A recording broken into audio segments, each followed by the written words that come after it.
চিলাপথাৰত অব্যাহত আছে চিলনী চোৰৰ সন্ত্ৰাস আৰক্ষীৰ তৎপৰতাত কৰায়ত্ব হল 2 গভাইট চোৰ মঙ্গলবাৰে দিন দুপৰতে চিলাপথাৰ নগৰৰ SBI বেংকৰ পৰা অমৰজ্যোতি দলে নামৰ লোকজনে 2,59,000 টকা উলিয়াই এটা ইলেক্ট্ৰনিক দোকানত বস্তু ক্ৰয় কৰিবলৈ যোৱাৰ সময়তে চিলনী চোৰে থপিয়াই নিয়ে লোকজনৰ হাতৰ পৰা ধন কিনি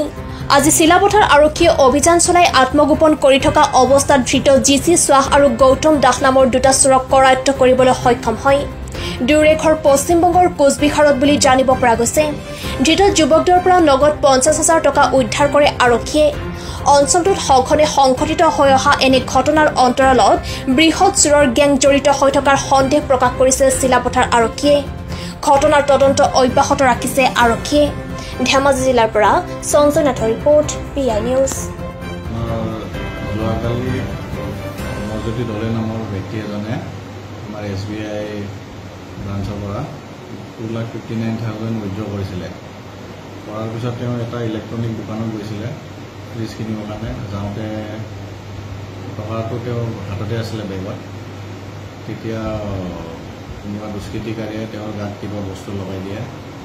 পিছত তেওঁ গাত মানে খুজতি উঠে তেওঁ খুজাই থাকোঁতে মানে বেগটো কোনোবা দুৰ্বৃত্তই কাঢ়ি লৈ যায় পিছত আমি এইটো তদন্ত আৰম্ভ কৰোঁ তদন্ত আৰম্ভ কৰি দুজন ব্যক্তিক আটক কৰা হৈছে তাৰে এজন ব্যক্তিৰ পৰা 50,000 কেছ টকা ৰিকভাৰী হৈছে মানুহখিনিৰ নাম কি মানুহজনৰ নাম হ'ল এজনৰ নাম হ'ল ঋষি শাহ তেওঁ ঘৰ কোচবিহাৰত আৰু অন্য এজন আছে তেওঁৰ নাম হ'ল গৌতম দাস তেওঁৰ ঘৰ কোচবিহাৰ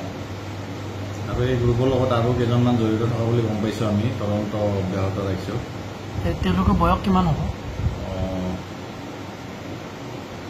এজনৰ বয়স হ'ল 45 আৰু এজনৰ 47